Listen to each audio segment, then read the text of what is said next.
My name is Elijah Mwangi. I'm a storyteller. I've always wanted to tell biblical stories from location, and so I want to go there and not alone. For me to tell a better story, I need a third eye.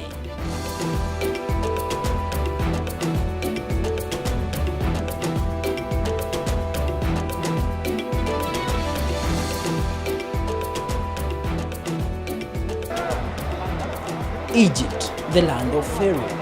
Jordan, a unique blend between modernity and antiquity. Israel, the Holy Land, and the de jure sovereign state of Palestine. 4 countries, one story, across holy cities. Cairo, a city where the Exodus journey of every Christian pilgrim begins. It is the gateway to the land of plenty and also the land of refuge, according to the Christian teachings. It is in Egypt where Abraham took refuge when there was a drought in Canaan. It is also the land where Joseph prospered after being sold by his brothers. A biblical story found in Genesis chapter 37. And there is more that brings Egypt closer to the Christian faith.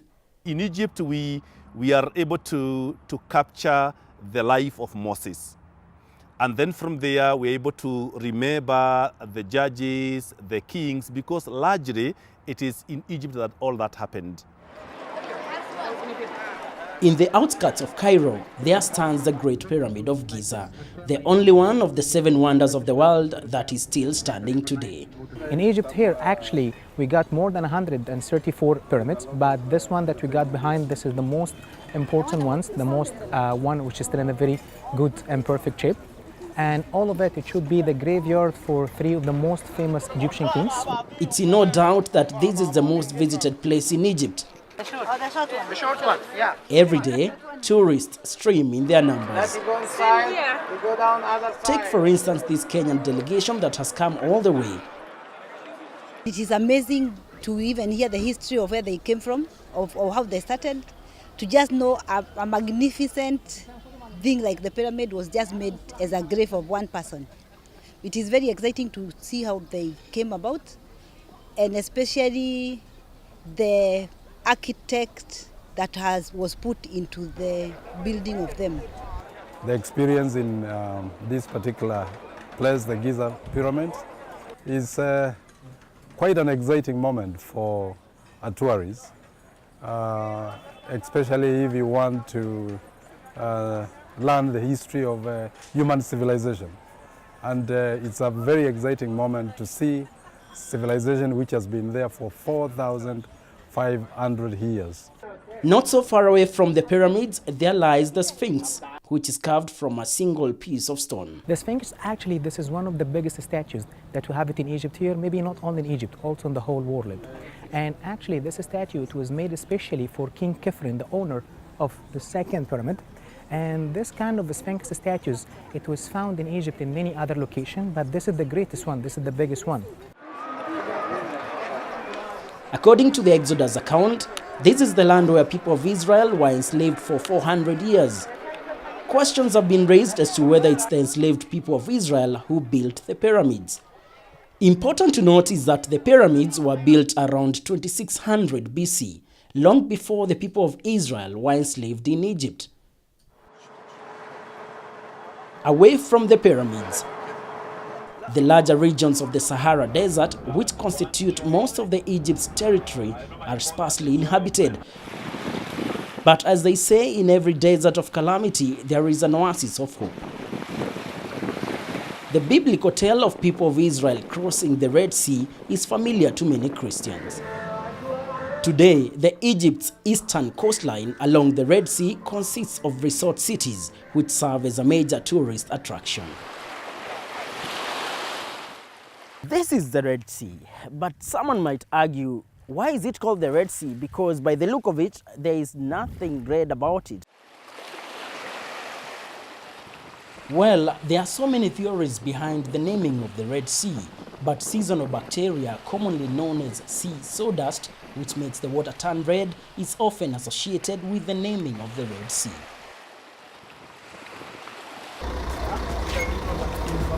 From the Red Sea, I'm headed to Mount Sinai, which is actually at the border of Egypt and Israel.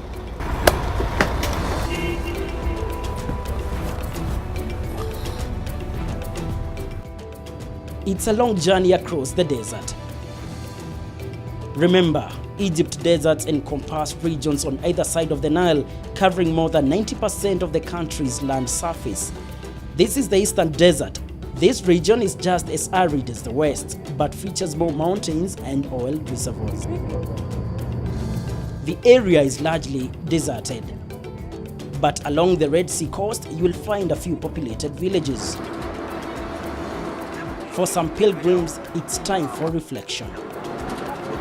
Perhaps meditating on the Exodus journey as recorded in the Holy Book. After traveling for several hours in the desert, we get to a first stop, Elim, where we have the springs of Moses, a story captured very well in the Bible. The story is found in the book of Exodus, chapter 15 and chapter 16. Elim is the place where we have the palm trees, the 12 springs, and it's also another very unique place in the journey of the children of Israel, so that beyond the water that God gave them at Marah, He was also able to provide them this lovely spring here where they were able to drink water and they were able to refresh themselves, because you know it was a journey that was in the desert and they were hungry and they were also thirsty. But this particular time they wanted some water to drink, and so God provided water in the desert. And for any pilgrim visiting the springs of Moses, it's more than just the view. For us as Christians, we are also pilgrims, and as we journey through the way of life, sometimes we get to places where we find bitterness. And likewise, just the way God was able to turn the water from bitterness into sweet, God can also change those bitter things, those bad things in our lives. From Elim, we are headed to the wilderness of Sin, or rather, the desert of Sin. Wilderness of Sin is simply because it was a place where there was so much sin. The children of Israel, as they journeyed from Egypt into Canaan land, this is the place where they tempted God and they rebelled against Moses. You know, this is a desert place. And I believe by that time, most likely the food which they had carried had gotten finished. And so most of them were hungry and they shouted to Moses again and they said, "Why did you bring us into this wilderness so that we can die here? And yet we left so much food back in Egypt." And so they tested not just Moses, but God in the wilderness. And the Bible says in chapter 16 of Exodus that He gave them manna. In the morning when they would wake up, they would find this food that is already set out for them. We finally arrive at the foot of Mount Sinai. This is the mountain of Moses, the climax of Christian pilgrimage in Egypt. We are meant to understand that the best time to climb the mountain is from midnight due to unfavorable weather condition during the day. As we wait for the night, we take time to visit St. Catherine's Monastery, which is at the foot of the mountain. أنا اسمي تامر نادي بشتغل هنا في كتير. My name is Tamir Nadi. I work here in the monastery. I'd like to give you an idea about St. Catherine Monastery. It is one of the very important places in Sinai and maybe in the whole Middle East. It is important because all the pilgrims visiting Jerusalem, they come here as well as to complete their holy visit. This is the only place where God appeared behind the tree as fire and talked to Moses, asking him to take off his shoes, because this is a holy place. ظهر خلف الشجر على هيئة نار وكلم موسى. At the dead of the night, we start our climb to the top of Mount Sinai, in the footsteps of Moses. The path is rough, and the presence of small hard rocks makes the climb a difficult assignment. Accompanying the pilgrims are the Bedouins, the locals around Mount Sinai. To them, it's not the pilgrimage that matters, rather the business aspect. They are more than ready to offer camel rides to the tired pilgrims, but of course at a fee. But it seems the pilgrims here want the experience of Moses firsthand. No one is taking a camel ride. It's a story recorded in the Bible, and specifically Exodus. chapter 20. This is the place where Moses climbed the mountain and received the 10 commandments. We are meant to understand that from the foot of the mountain, where we have St. Catherine's Monastery, to the top of the mountain, it's about 2.1 kilometers. Now, we are halfway the journey, and that's why we've decided to take a rest and take some refreshments. No sugar. It's time for coffee. Though there is a language barrier because most of the locals here are Bedouins, man is the language that everyone seems to understand. So, $1 for coffee. Thank you. After the refreshments, we can go. Time to continue with our climb. Well, they say that it's one thing to read what's written in the Bible and another thing to see the places written in the Bible. And that's why we are so determined to go to the top of this mountain.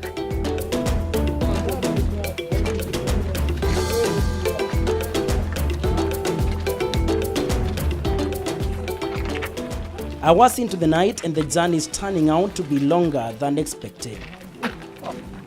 Hours are rolling into each other, but we have to take a rest.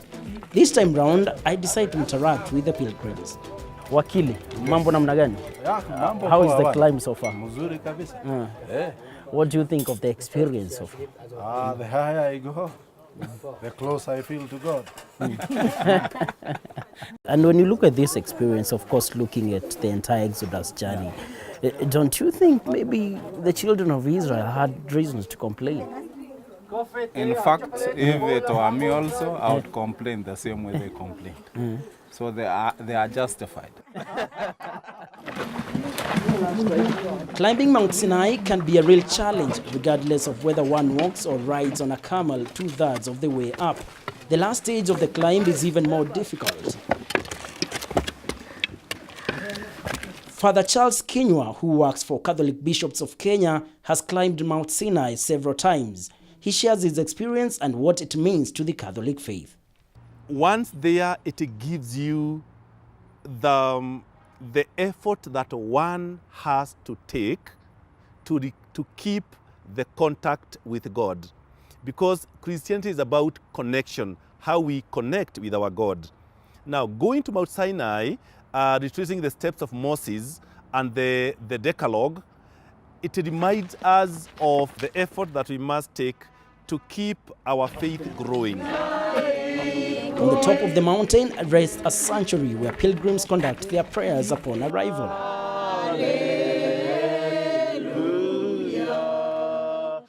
Watching the sunrise, revealing how many other travelers and pilgrims made it to the top in total darkness, gives the hike a complete new meaning. It's more than just a hike. After 6 hours, we are finally on top of the mountain. Yes, Mount Sinai. We left St. Catherine's Monastery at around midnight, and now it's actually 6 a.m. That means we've done 6 hours of mountain climbing, and for me, it's such a wonderful experience. And how fulfilling it is to be on the same spot where Moses received the 10 commandments. God brought Moses to this mountain so that he could speak to him and give him the law. And of course, as we know, the 10 commandments were given to Moses right here on this mountain.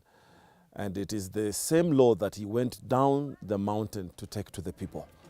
And that formed the very basis for human existence in terms of the precepts of God, the ordinances of God, and the law of God. That is the main framework as we know it. Time to go down the mountain. And everyone seems not to believe that actually this is the same route we used on our way up in total darkness. Remember, I'm the Lord your God who brought you out of slavery in Egypt. Do not worship any other God apart from me. That's Exodus chapter 20, verse 1. The first commandment, and that's what I'll remember Mount Sinai for.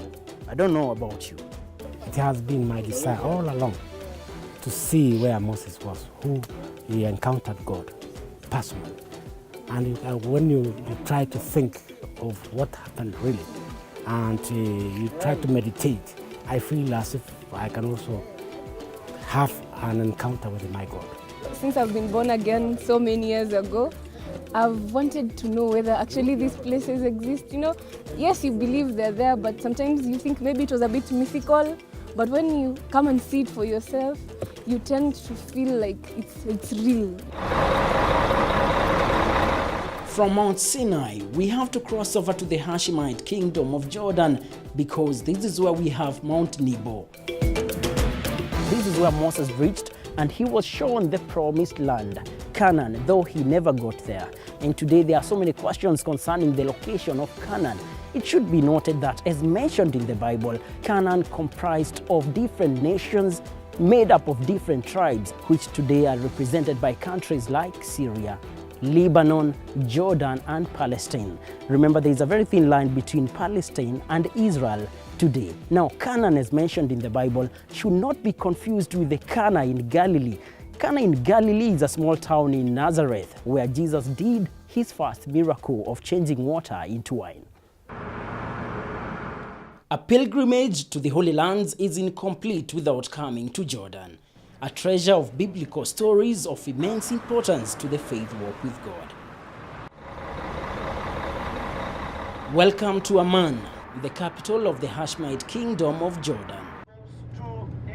We are heading to one of the most memorable places in the Holy Land, Madaba, home to the famous mosaic map of Jerusalem and the Holy Land. As we drive to Madaba, I get a feeling of Nairobi. Amman and Nairobi have one thing in common: traffic.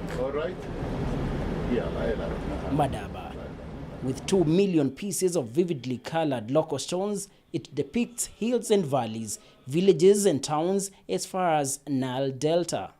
The mosaic map offers unusual and useful information of the old city of Jerusalem, my next destination. But before going to Jerusalem, the holiest city in the Holy Land, I want to understand why a pilgrimage to the Holy Land is incomplete without coming to Jordan. This is the land of religions. We are talking about the 3 religions, and we are talking about the Exodus of Moses, we are talking about Jesus, and we are talking about Islam and Muhammad. Some of the places actually already nominated by the Vatican, by John Paul II, the Pope of the Vatican, as part of the Christian pilgrimage places in the Holy Land. So this is the Holy Land. Again, it's artificially divided. And of course, for Muslims, it's also part of Islam. Damascus, Amman, Mecca, they are all Islamic cities. And now you know why Jordan is key in every pilgrimage. But wait, what makes a pilgrimage different from any other trip to the Holy Land? When we started doing the pilgrimages, we did not think of them as tours. We thought of them when, a pilgrimage has to be where it touches you spiritually. So yes, we did our programs. It's the Catholic Church who came in first. So of course the fathers helped me with the program, and they said, okay, this is how a spiritual journey should be. And of course we never ever have any of our pilgrimages starting without a spiritual leader. From Jordan, let me take you to the climax of every pilgrimage, Jerusalem, one of the places that's a must visit for you. From up here, the domes and towers of the hundreds of churches, synagogues and mosques glimmer on the skyline of what is considered to be one of the world's oldest cities. Jerusalem is the most visited city in Israel. It is a holy city to 3 major religions: Judaism, Christianity, and Islam. We as Muslims, we believe that Jerusalem belongs to the Muslims because it was established by Prophet Abraham. Yes, it's the holiest city in the Holy Land, but today Jerusalem is at the heart of Israeli-Palestinian conflict. Muslims, which came later, and they consider this land is the land which has been blessed by God where the Prophet came here. That's from the religious point, because everyone sticks to his ideology, to his belief that this land belongs to him. So the Jewish people believe that this land, it's theirs. The Palestinian Muslims, I would say, believe that this land, it belongs to them. So they cannot meet in a place where they can find a kind of a solution. This conflict has made many countries shy away from having their embassies in Jerusalem. Most of the embassies are in Tel Aviv. Important to note is that the fight over Jerusalem is not just an Israeli and Palestinian affair. Donald Trump's recognition of Jerusalem as the capital city of Israel clearly showed where the interests of America lies. So many narratives have been created concerning Jerusalem. And so when I met the Israeli ambassador in Kenya, the first thing was to ask about these so-called narratives. Why is Jerusalem so close to the Israelis? Jerusalem is the capital of the people of Israel since King David and King Solomon, exactly 3,000 years ago. We don't need any confirmation of nobody, of the UN, of state here, state there. Luckily, America recognized Jerusalem is the official capital of the state of Israel. And for us, it's very important because America is our best friend. But definitely there is no question. Everything that relates to us is in Jerusalem. Any guests that come to visit Israel goes to Jerusalem. So what should we do next in order to convince any state on earth that Jerusalem is our capital? We don't need it. Well, very strong opinion from the Israeli side. Away from the diplomatic narratives, time to find out what Jerusalem has to offer for every pilgrim visiting the city. We start with what you probably see in many Jerusalem photos. Dome of the Rock, an Islamic shrine located on the Temple Mount in the old city of Jerusalem, has become synonymous with one of the world's most famous cities. The gold-topped Islamic shrine is seen in many iconic photos of the old city. The rock over which the shrine is built is very close to the Muslims. In Islam, Prophet Muhammad is believed to have risen to heaven from this rock. The Dome of the Rock is the third holiest mosque in the world. The first one being the one in Mecca, the Kaaba, and then the second one in Medina, and then the third one, the Dome of the Rock. It is also the first Qibla. The Qibla is the direction where Muslims face all over the world. So the Muslims used to face the Dome of the Rock, and then afterwards, from, of course, directions from the Almighty God, then we changed the direction, and everybody, all the Muslims in the world, when they pray, they face Al-Kaaba or Mecca. Okay. The Western Wall, also known as the Wailing Wall. This is the remnant of the Holy Temple in Jerusalem, which was destroyed by the Romans. The Jews used to weep over the ruins, hence the name the Wailing Wall. And it's not only the Jews who visit the Western Wall. Political leaders such as Uhuru Kenyatta, Raila Odinga, and even former President of the United States of America, Barack Obama, confirms that the Western Wall is one of the most visited places in Jerusalem by both Jews and Christians. Before leaving the Western Wall, I'm keen on knowing how Jews are different from Christians. Ruth Bellamy is a Jew living in Israel, and according to her, the Christianity believe that Jesus, he is the Son of God. But we believe only in God. We don't believe that God is actually exists, that we can touch him. We go in a basic. The Jewish people go to synagogue, okay? The Christian people go to church. We have the Sabbath day, it's Friday night and Saturday. This is the rest day. The Christians, Sunday. This whole story about the Jewish people and the Christian faith is that there is that differentiation. They have remained in the Old Testament. They have never embraced Jesus as their Messiah. As we saw on the Wailing Wall, they are still praying and trusting God that one of these days, the Messiah is going to come. But for us, we know he's coming back a second time. From the Wailing Wall to Mount Zion in Jerusalem, the location of King David's tomb. Right outside the burial place stands the statue of King David, King of Israel. He appears holding a harp, the stringed instrument often associated with psalms. And just as David, who had a real gift of music, providing soothing harp music to King Saul, he seems to be well represented here.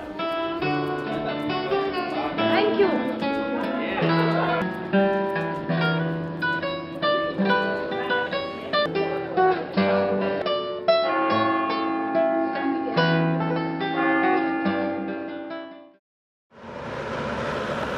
About 3 kilometers from Jerusalem lies Bethany.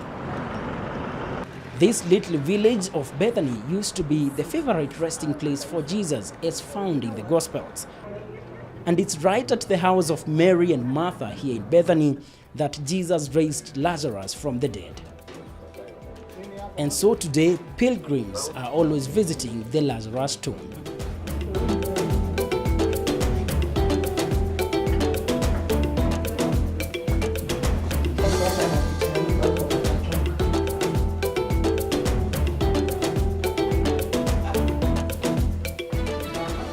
It's a story that is recorded in the Gospel of John, chapter 11.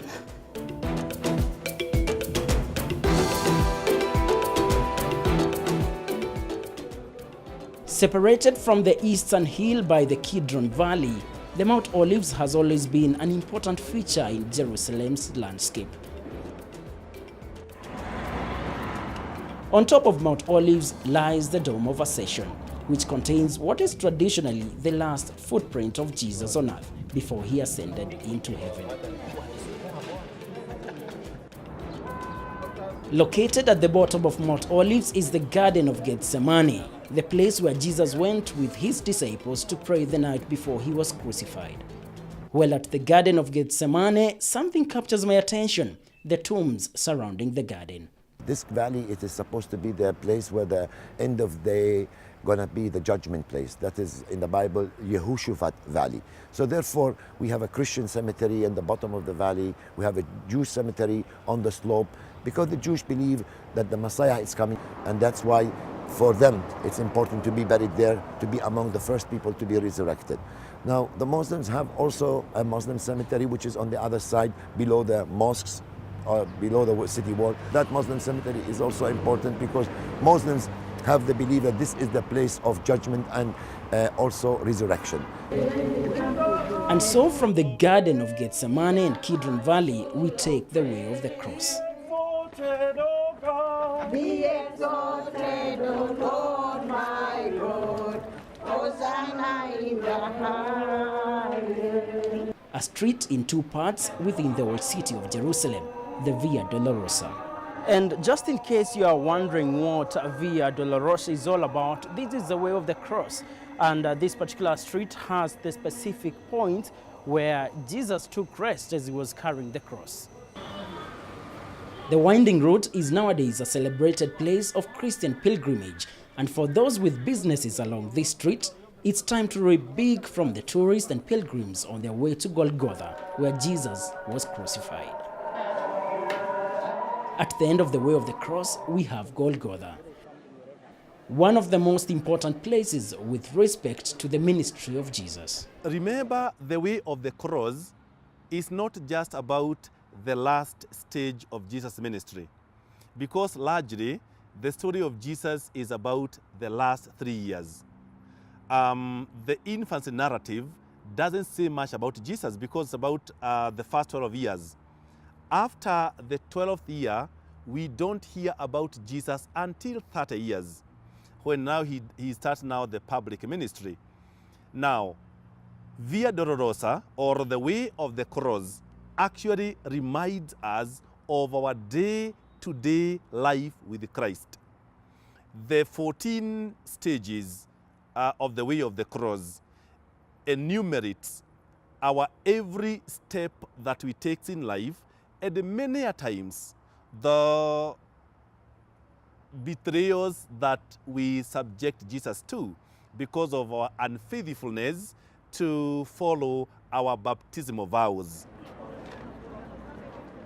Important to note is that some scholars have proposed Garden Tomb, a rock-cut tomb not so far away from the Church of the Holy Sepulchre, as the site of the burial and resurrection of Jesus. At the point when he was taken into judgment, and of course he was declared to be the one to be crucified instead of Barnabas, they said, you know, crucify Jesus and set free Barnabas. And so right here, as we saw on the hill of Golgotha, Jesus was crucified with 2 other people. And again, the history that goes with the story of Christ is that they laid him in this tomb right behind us here, and he stayed there for only 3 days, according to the word of God, that 3 days he would be dead. He would have gone down into the Hades. But after 3 days, he would rise up again. Now that is where the foundation of the Christian faith finds itself.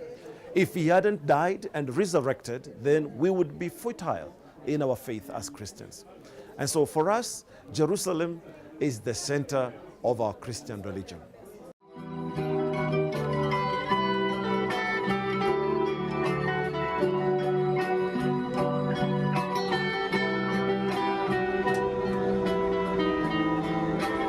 About 10 kilometers to the south of Jerusalem in the West Bank lies Bethlehem, one of the holy cities under Palestinian Authority.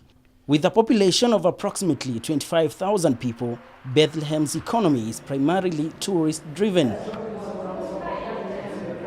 Mwangi is the biblical birthplace of Jesus Christ, and it's believed that Nativity Church, a basilica located in Bethlehem, now stands where Jesus was born.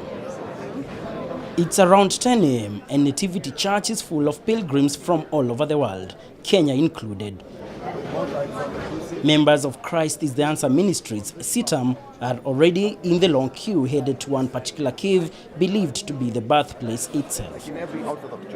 It's congested, and the queue is not moving at all for about an hour, but no one is turning back. In the high season, it takes time to go down to the grotto and to be able to get the blessing from touching the star, the place where Jesus was born. And since the place is small and not too many people can go in there, and everyone wants to have this feeling of Jesus' birth and the blessing, so it takes time in that church nativity. Not so far away from Nativity Church, still abound in the area east of Bethlehem, we have the Shepherd's Field. This is where the shepherds got the good news when the angel Gabriel announced the birth of Jesus. As usual, pilgrims are streaming in their numbers.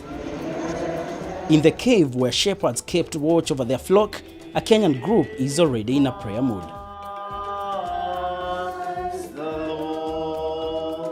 Every year, thousands of Kenyan pilgrims visit such places in the Holy Land. Nash Jibrin is a Palestinian businessman right outside the Shepherd's Field. He has interacted with so many Kenyans, and I'm a bit interested to know what he thinks of the Kenyan people. People come from Kenya are the most quiet people from Africa, because the rest that come from Africa, for example, like Nigeria, they are very loud, and they speak in loud way, and they walk loud, and they make noise. And it's not bad, I mean, that's the way they are. But coming from Kenya, I feel like they are the most quiet and easy to deal with, and happy. They smile, and this is it. Well, now you know what the Palestinians think of you. From the Shepherd's Field, we head further south in the West Bank, Hebron. We can say it's a tradition. The second largest city in the Palestinian territories after Gaza. Unfortunately, Hebron's old city today is largely a ghost town. Now we go from here. This is Ibrahim Mosque, the burial site of the Hebrew patriarchs Abraham, Isaac, Jacob, and their wives. It's expected to be one of the most visited places, but that's not the case, simply because of the conflict that is there between Israel and Palestine on who controls this particular town.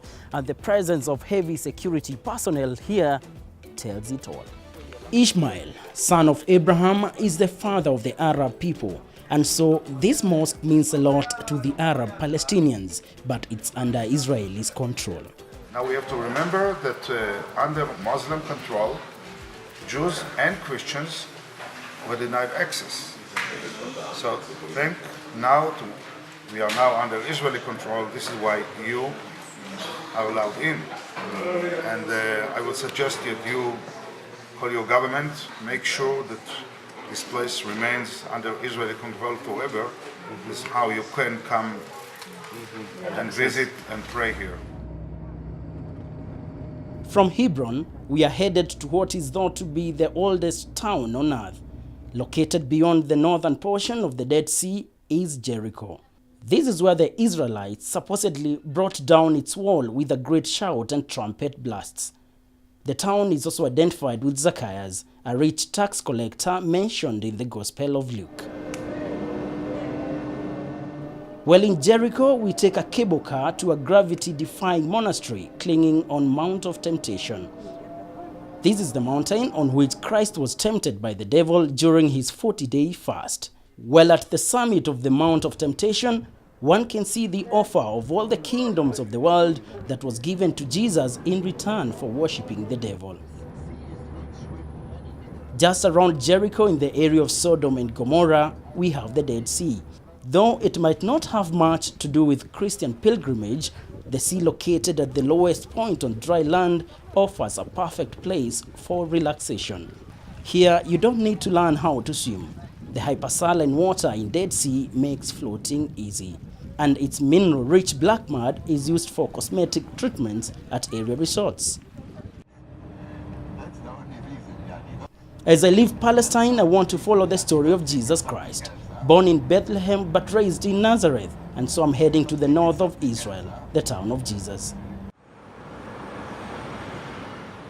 We arrive in Tiberias, an Israeli city on the western shore of the Sea of Galilee and the largest Jewish city in Galilee. Around Tiberias, we have Capernaum, also known as Jesus' own town.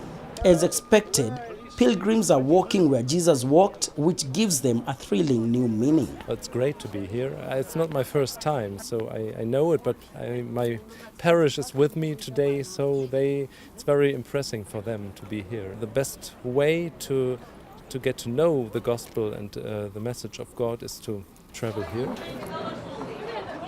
From Capernaum, we head to Cana in Galilee, which is celebrated as the scene of Jesus' first miracle.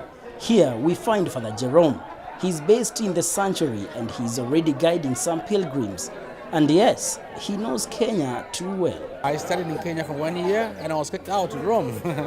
And also then I had mastered and I'm here in Cana. Cana is a village of both Christians and Muslims to be mixed together here. And here we are in the church of the first miracle of Christ, where Jesus performed his first miracle here. There was a wedding here in this particular place, and Christ was invited.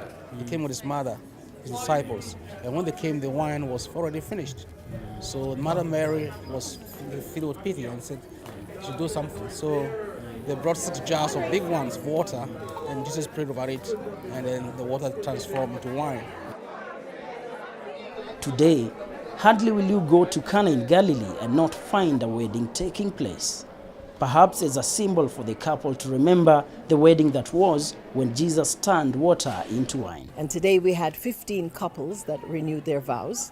One of our couples married for over 40 years, and they're renewing it again, that I want to be with you another 40 years. So it's a renewal of commitment to show that we are still serious, you are still the love of my life, and I still want to live with you forever.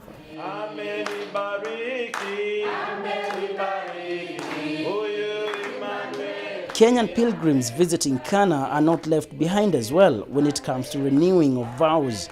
In the same place, it's all systems go for these 4 Kenyan couples, and Reverend Ken Kimiwe, Deputy Bishop Sitam, is said to renew their commitment. With this ring, I rededicate myself to you. In the name of the Father, and of the Son, and of the Holy Spirit. Amen. And having declared the same by giving and receiving a ring and joining hands, I now pronounce. I say that what? I now pronounce that they are rededicated and remarried together as husbands and wives.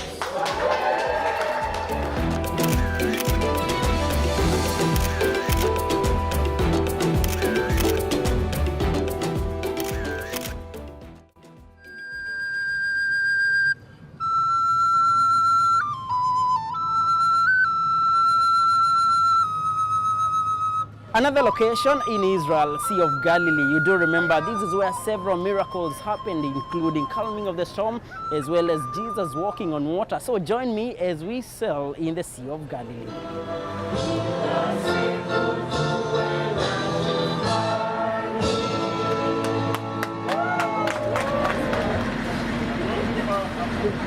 This boat is said to be similar to the boat used by Jesus and his disciples, and it's around this particular area where Jesus lived and performed a number of miracles.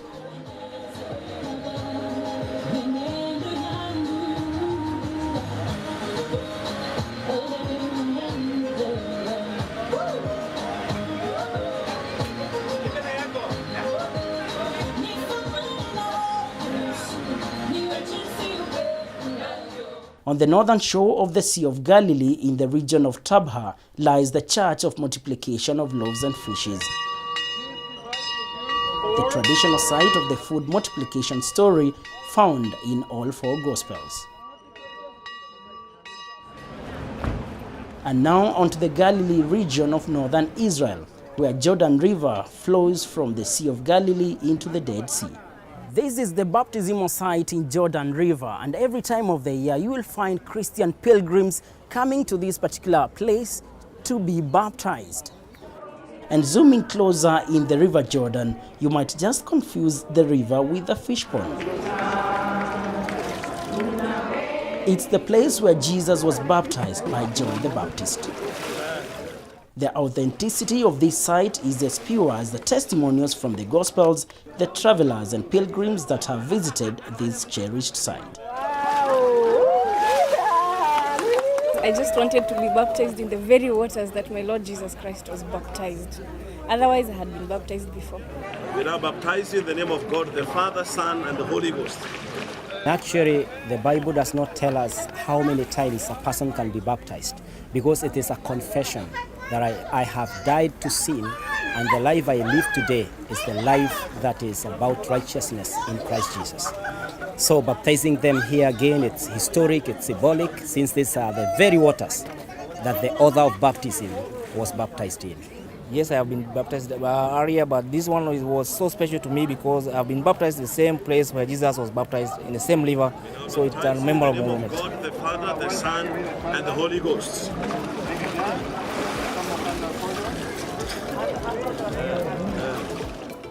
Another story recorded in Matthew chapter 5, the Sermon on the Mount. This takes me to a hill in northern Israel, the Mount of Beatitudes. And on top of the mountain rests a Roman Catholic church, a beautiful basilica, Church of Beatitudes. From this vantage point on the northern side of Galilee, you can also look upon the places where Jesus lived and worked. Across the valley, rising dome-like from the plain of Jericho, is the mountain where Christian tradition places the transfiguration of Jesus, Mount Tabor. This is where there was a momentous event in which Peter, James, and John were introduced to the divine incarnation of Christ.